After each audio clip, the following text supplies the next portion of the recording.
सुनील शेळकेंमध्ये अहंकार वाढलाय असं रोहित पवारांचं म्हणणं आहे। शेळकेंमध्ये अहंकार वाढल्यानं शरद पवारांवर ते टीका करतात। रोहित पवार यांनी सुनील शेळके यांच्यावर हा निशाणा लगावलाय।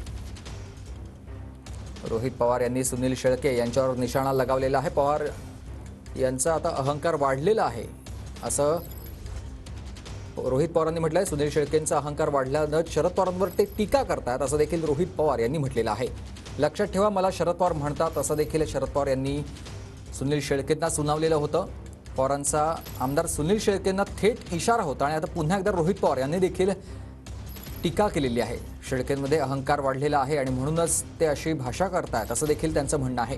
कार्यकर्त्यांना दमदाटी केल्यावरून शरद पवार यांनी सुनील शेळके यांना सुनावलं होतं आणि त्यानंतर आता आपण बघतोय रोहित पवार यांनी देखील टीका केलेली आहे सुनील शेळके यांच्यावर।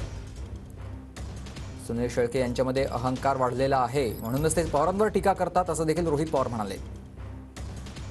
शेळकेंनी तुमच्यावरती आरोप केलाय की जोपर्यंत तुम्ही आता जर जयंत पाटील पक्षाबाहेर गेले त्याला जबाबदार जितेंद्र आव्हाड आणि रोहित पवार हेच असणार, अशा पद्धतीचा आरोप आज थेट तुमच्यावरती केलेला आहे। आता सुनील भाऊंच्या बद्दल बोलायचं झालं तर तसे माझे मित्रच होते, स्वतः भाजपमध्ये होते, नंतर आता पवार साहेबांबरोबर आले आणि आता दादांबरोबर गेलेले आहेत। त्याबद्दल आपण काय बोलणार।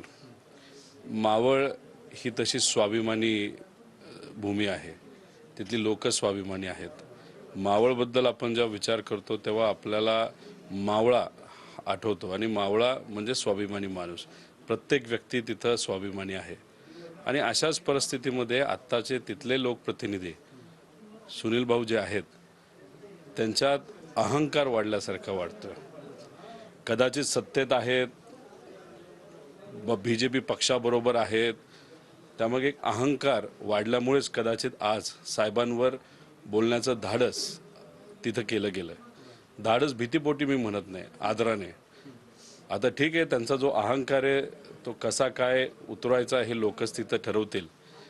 अहंकार वाढण्याचं अजून एक कारण असेल, त्यांचे जे विरोधक आहेत ते भाजपचे आहेत, बेगडे, ते तसे सक्रिय जास्त नाही आहेत, त्यामुळे तशी त्यांच्यापासून भीती काय जास्त ह्यांना वाटते असं वाटत नाही आणि भाजप बरोबरच आता ह्यांचा पक्ष गेल्यामुळे ती भीती राहिलेली नाही। कॅमेरामन तुषार ननावरेसह मी योगेश बोरसे, TV9 मराठी, पुणे।